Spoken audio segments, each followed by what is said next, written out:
चालाक बकरी की कहानी। हरे भरे पहाड़ों और गहरे जंगलों के बीच एक छोटा सा गांव था, झरनापुर। इस गांव के पास ही एक बड़ी चट्टान के नीचे एक गुफा थी, जिसमें एक चालाक बकरी रहती थी। उसका नाम था गुड़िया। गुड़िया कोई साधारण बकरी नहीं थी, वह समझदार, सतर्क और सबसे बढ़कर बहुत ही चालाक थी। हर सुबह वह जंगल में चरने जाती, फूलों की खुशबू सूंघती, ताज़ी घास खाती और झरने का ठंडा पानी पीती। गांव के सभी जानवर उससे बहुत प्यार करते थे, क्योंकि वह हमेशा मुस्कुराती रहती थी और किसी का बुरा नहीं चाहती थी। लेकिन उसकी चालाकी और बुद्धि के किस्से दूर दूर तक मशहूर थे। एक दिन की बात है, आसमान में काले बादल छाए थे, हवा में ठंडक थी और जंगल के पेड़ झूम रहे थे। गुड़िया उस दिन पहले ही जंगल पहुंच गई थी। वह अपनी पसंदीदा जगह, बड़े पीपल के पेड़ के नीचे घास चर रही थी। तभी उसे दूर से किसी के भारी कदमों की आवाज सुनाई दी। उसने सिर उठाया तो देखा कि एक भूखा शेर उसकी ओर चला आ रहा था। उसकी आंखों में भूख और चेहरा गुस्से से लाल था। शेर ने गरजते हुए कहा, अरे बकरी, आज मेरा पेट बहुत भूखा है। तू तो बिल्कुल ताज़ा और मोटी लग रही है।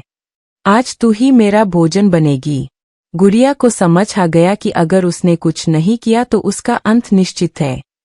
लेकिन वह डरने वालों में से नहीं थी। उसने शांति से कहा, महाराज, जरूर खा लीजिए, पर एक छोटी सी बात सुन लीजिए पहले। शेर रुक गया। क्या बात है? उसने पूछा। गुड़िया ने कहा, आप जैसे जंगल के राजा को अगर मेरा साधारण मांस खाना हो तो मुझे कोई आपत्ति नहीं, लेकिन मैं चाहती हूं कि मैं आपको साफ और स्वादिष्ट लगूं। अभी तो मैं गंदी घास खाकर आई हूं।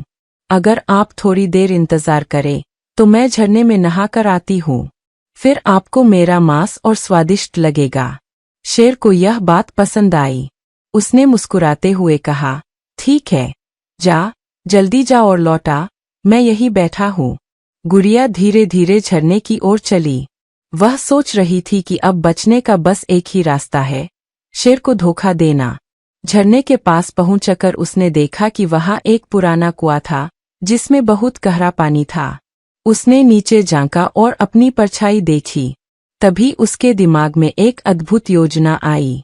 वह वापस दौड़कर शेर के पास आई और बोली, महाराज, बड़ी मुसीबत है।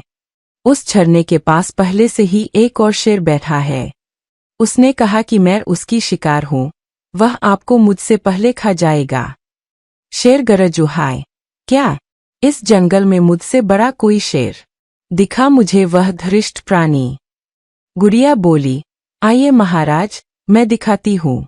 वह यही झरने के किनारे बैठा है, पर बहुत घूरता है, शायद लड़ाई करना चाहता है। शेर तमतमाया हुआ उसके पीछे चल पड़ा।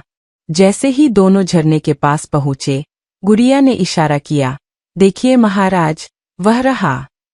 शेर ने नीचे झांका। पानी में उसे अपनी ही परछाई दिखाई दी। वह समझा कि सच में दूसरा शेर वहां है। वह जोर से गरजा, पर जैसे ही उसने गरज की, उसकी आवाज पानी से टकराकर गूंजू थी। शेर को लगा सामने वाला भी गरज रहा है।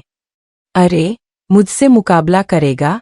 वह चिल्लाया और गुस्से में उछलकर पानी में कूद गया। छपाक! शेर पानी में गिरा और कुएं के अंदर फंस गया। उसने बाहर निकलने की बहुत कोशिश की, पर दीवारें फिसलन भरी थीं। आखिरकार वह थककर नीचे बैठ गया। गुड़िया ने ऊपर से कहा, महाराज, आपकी बहादुरी को सलाम। अब आप वहीं रहें, मैं चलती हूँ। इतना कहकर वह मुस्कुराती हुई जंगल की ओर भाग गई। गांव लौटकर उसने सब जानवरों को पूरी बात बताई। सबने उसकी बुद्धिमानी की प्रशंसा की। खरगोश बोला, वाह, तू तो सच में सबसे चालाक है। तोते ने कहा, अगर समझदारी हो तो ताकत की जरूरत ही नहीं पड़ती। उस दिन से पूरे जंगल में यह बात फैल गई कि शेर भी चालाकी के आगे टिक नहीं सकता। गुड़िया फिर से रोज जंगल जाती, लेकिन अब और भी सतर्क रहती। कुछ दिनों बाद वही शेर किसी तरह कुएं से निकलकर भागा। वह बहुत कमजोर हो गया था और शर्मिंदा भी। उसने कसम खाई कि वह अब किसी को धोखा या डर नहीं दिखाएगा। गुड़िया की समझदारी ने न केवल उसकी जान बचाई, बल्कि शेर को भी सिखा दिया कि अहंकार का अंत बुरा होता है। गुड़िया ने उस दिन आसमान की ओर देखा और मन ही मन मुस्कुराई। जो अपने दिमाग का सही उपयोग करता है वही सच्चा विजेता होता है। नीति, मोरल ऑफ द स्टोरी, उदास स्माइली। बुद्धि और समझदारी ताकत से कहीं ज्यादा शक्तिशाली होती है। Wisdom and intelligence are greater than physical strength.